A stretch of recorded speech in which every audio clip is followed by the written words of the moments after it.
Hey folks, Kevin here. Well, it's October 12th, 2020, and today I wanted to talk about seed saving, one of those skills that I think are really an important skill to develop early on, and each year adding to your repertoire of different types of seeds to save. Certainly bean seeds, chives, basil seeds. There's lots of seeds that are super easy to save and all. And then there are some seeds that will have a better chance of having successful germination if we go through a fermentation process as well. Last year I posted a video on our seed saving techniques for various nut trees and all, but also saving San Marzano tomato seeds.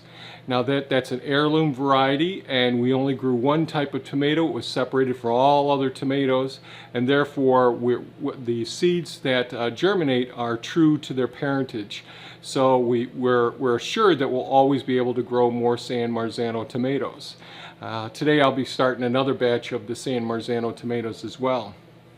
But in today's video I thought I'd share with you our eggplant seed saving technique. Now, there's one big thing that I've done wrong here, and I'll share that with you. If you followed our garden tours, you could see that I had two rows of eggplants, two different varieties right next to each other. I had the oriental, the banana-shaped or elongated eggplants right next to the Black Beauty eggplants. Those are the ones that most people are used to seeing in the grocery stores. And they could cross-pollinate, and I could get anything out of them. I decided to go through the process anyways this year. We should have had them separated. We're working on areas on different parts of the property so we can have varieties that could cross-pollinate away from each other by a significant distance. But with the bees here, it's always a possibility we could get cross-pollination. These two varieties are close enough together that I think that even if we do get a cross, it may produce a really great variety as well. But what I'm going to do today is take you through the process of dealing with it. First off, I'd say the eggplants, I just dug this one that was going up for mulching of the hazelnuts. And I discovered it because we already saved the seeds a few days ago. So you want to have the tomatoes get to complete ripeness. You want the eggplants to get to complete ripeness.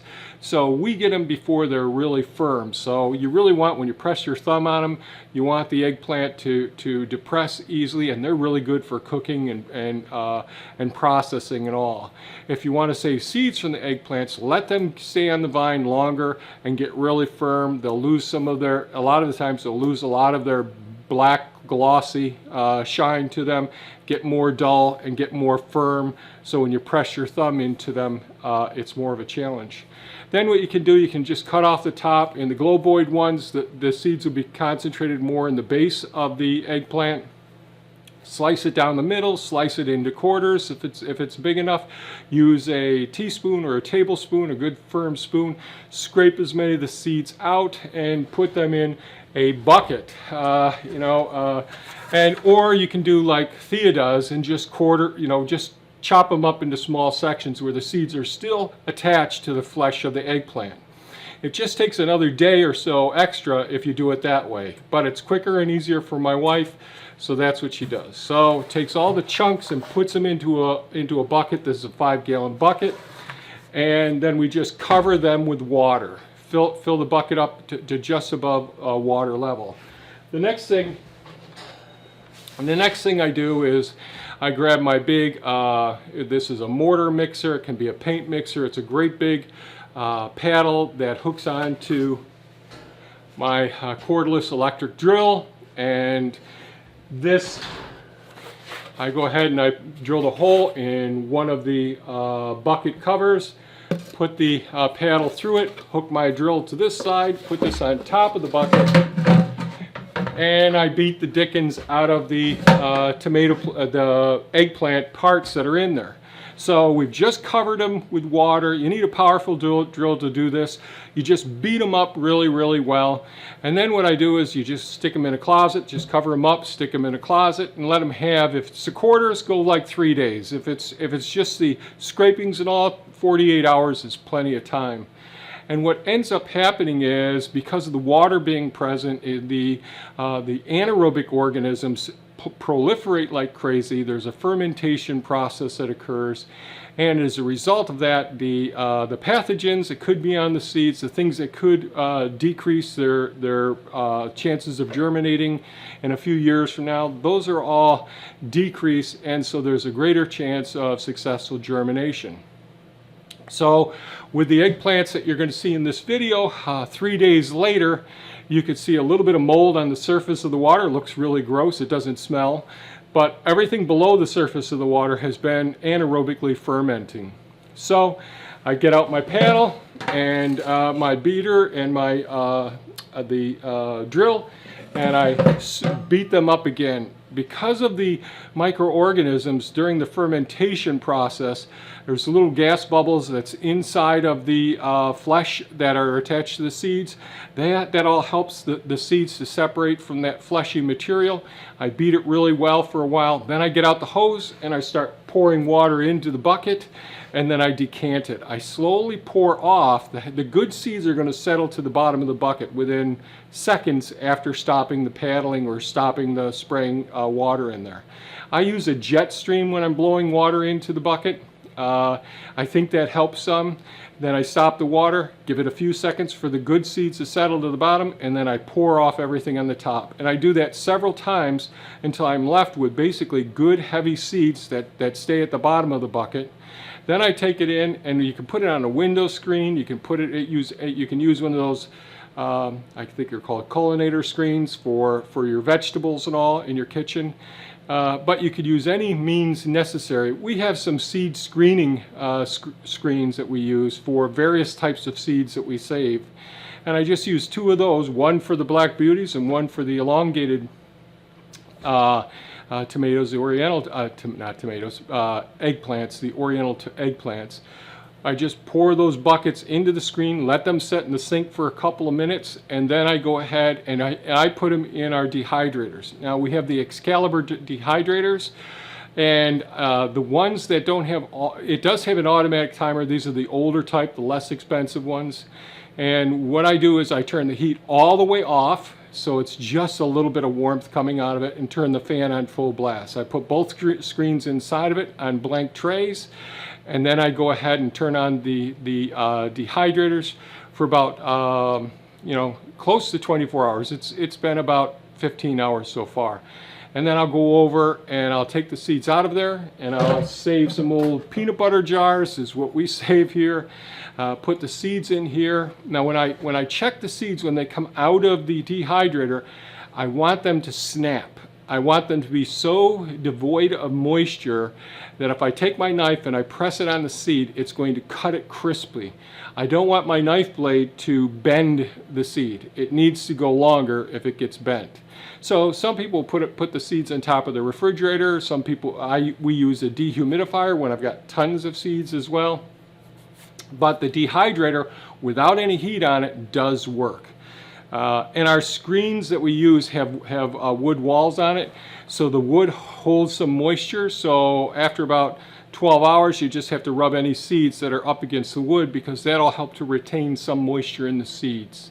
Then you pour them into here, put a desiccant on here, those things that come with your vitamins or your medicines and all, or in packaging of batteries, whatever it may be. Seal it up, keep it in a cool, dark place. These go down into our root cellar, and one of the things I'll do is do a germination test and see how they're going. And I posted a video about the seed germination trial earlier this spring. I'll try to remember to put that in the upper right-hand corner as well. So what you're going to see next is some video footage of me just going through the process after the seeds have been fermenting for a couple of days in the buckets, and the whole process of me beating them again after that time, using a hose to fill up the bucket, and then slowly decanting, then taking them, putting them on the screen, and then we end up taking them out of the dehydrator as well. So here we go. Okay, we're going to save some seeds from the eggplants. On the right here are the Black Beauty eggplant parts, and here are the Oriental eggplant parts here.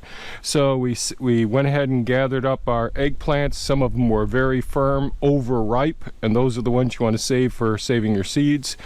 The Oriental ones are banana shaped, and the Black Beauties are globoid, pear shaped. So the seeds are concentrated in the fat or spherical part of the Black Beauty. Cut off the ends, slice it down the center, slice it into quarters, use a spoon to just scrape out the tissue where the seeds are, or just chunk it up and put it into a bucket. The elongated Oriental eggplants, they're banana shaped. Slice them down the center, use a spoon to scrape out the seeds. If it's too hard, just cut it up into sections, leave the tissue with the seeds gathered to them, attached to them, put them in a bucket of water, and then I use this beater with a hole in the surface of the bucket, so I can put this through. I'll use my cordless drill, and what I did was I beat them up. That was a couple of days ago, and then we put them in a closet, let them ferment for a couple of days. The fermentation process helps to damage and destroy the any pathogens or any bacteria that may start to decrease the viability of the seeds in the future. So the first thing I'm going to do is just set her on top here.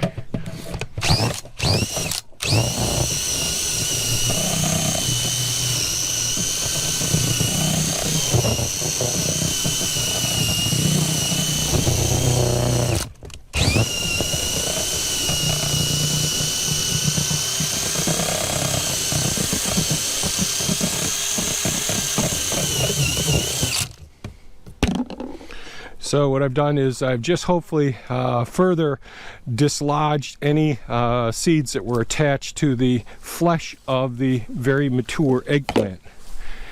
So now I'll get a nice jet stream in here.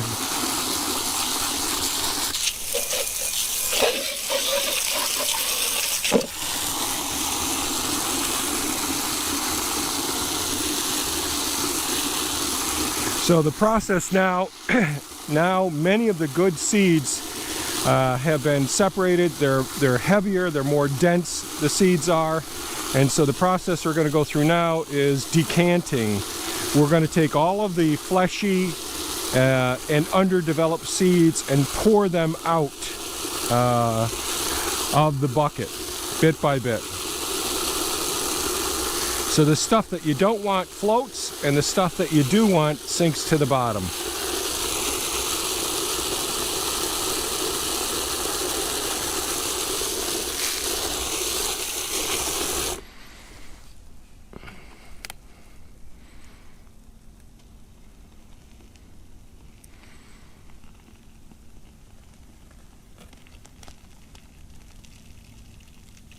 And there will be seeds that you see in some of the material that I'm throwing out here.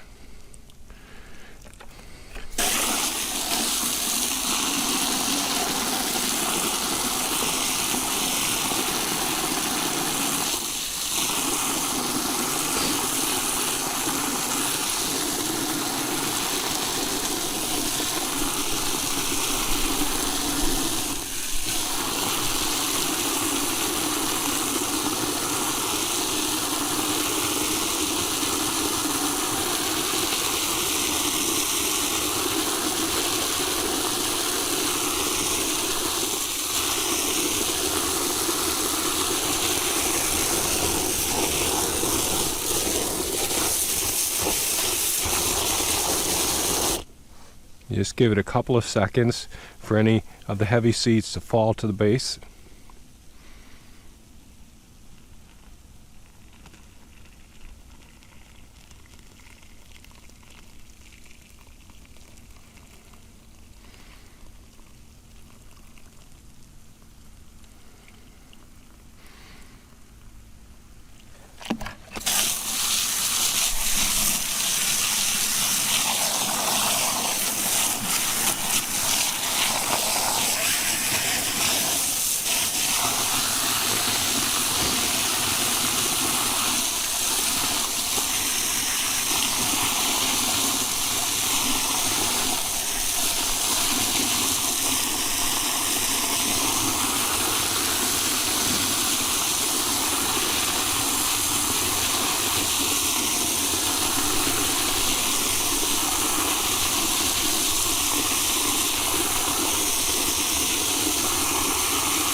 Give it a couple seconds for those heavy seeds, the ones that we want to save, let them go right to the bottom.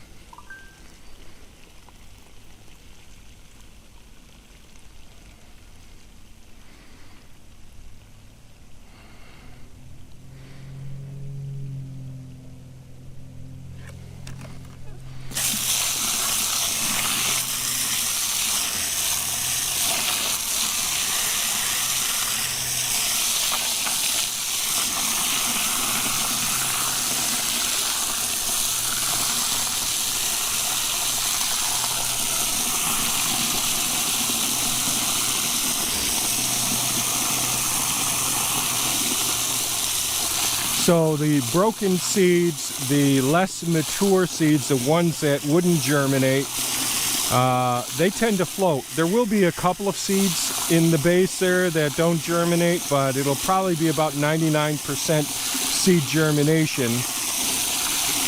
And the next step we'll go through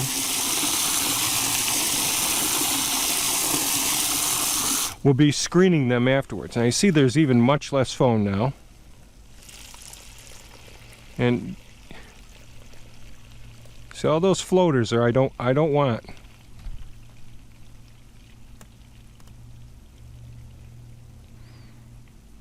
Those are not viable ones.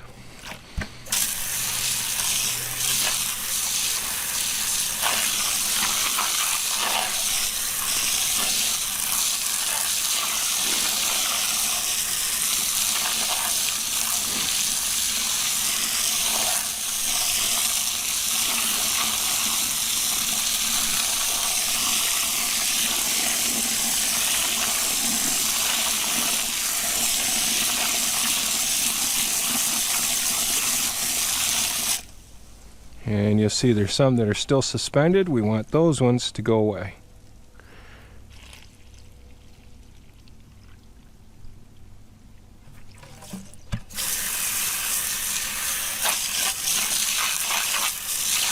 Now we're just about there.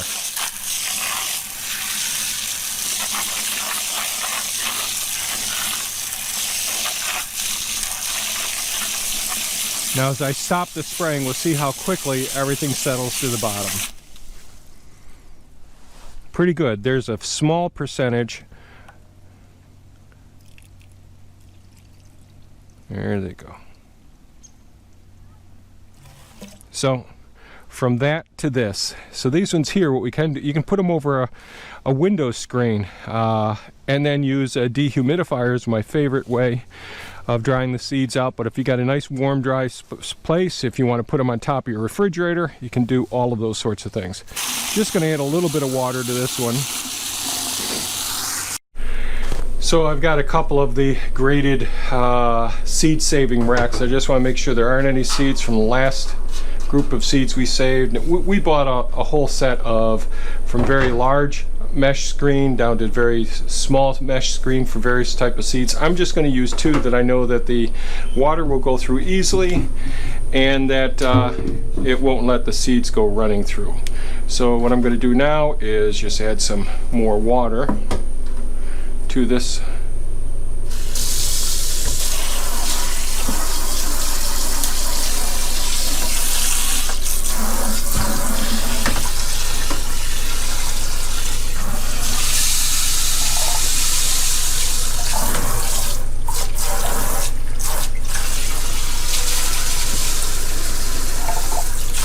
Okay, all the seeds are out of there now.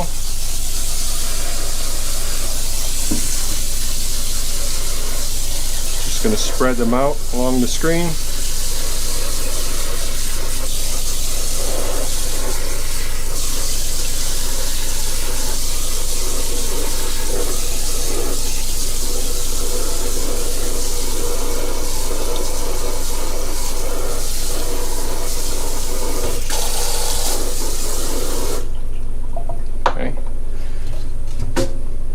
Going to switch the places where the seeds set, and actually the seeds probably would not go through this one, but I'm going to go to a little bit smaller mesh one. Here we go.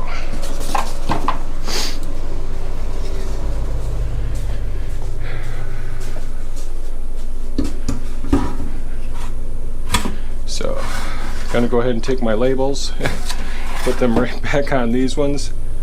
These are the Black Beauties.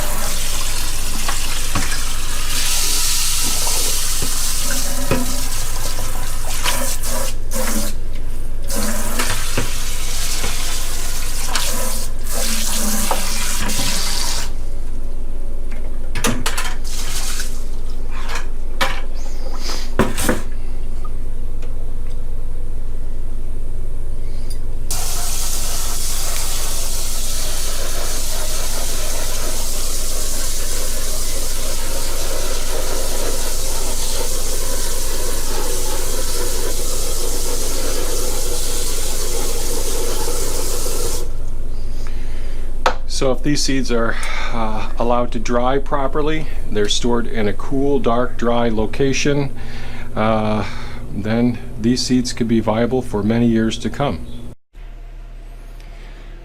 Okay, here's our Excalibur dehydrator right here. This has the 2 dials on it. I'll just pull it out a little bit, and the temperature is all the way down to 0 basically. And I had the timer on automatic. I'll just click that off now.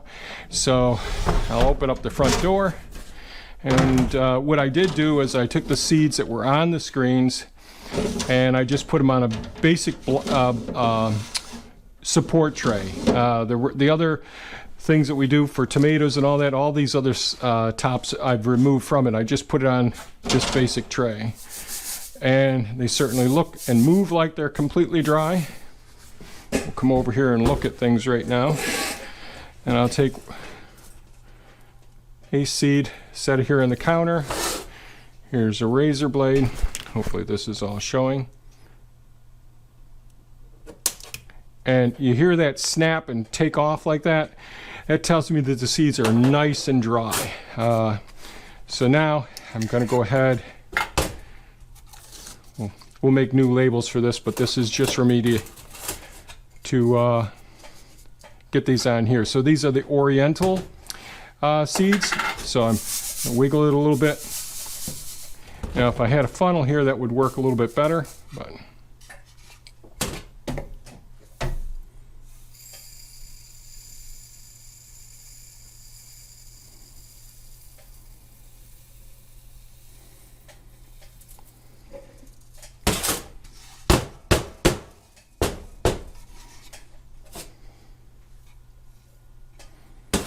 any seeds that are sticking, I'm just going to discard.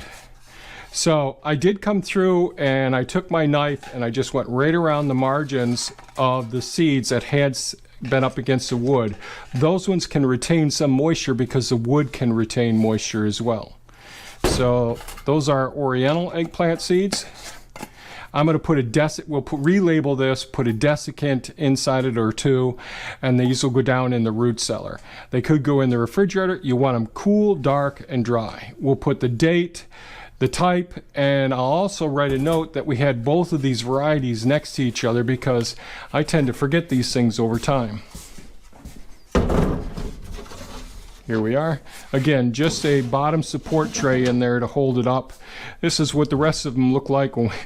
Theo will be doing more tomatoes today. Did peppers all day yesterday.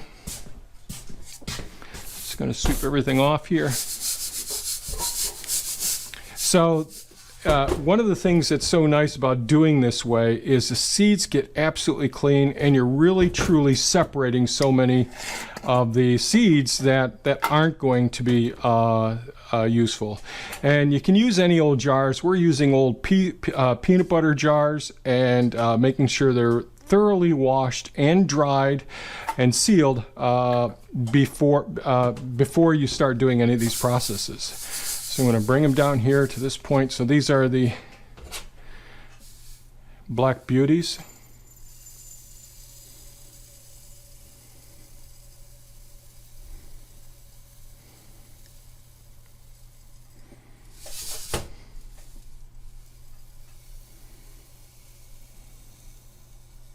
And certainly you can make your own screens. These are stainless steel screens.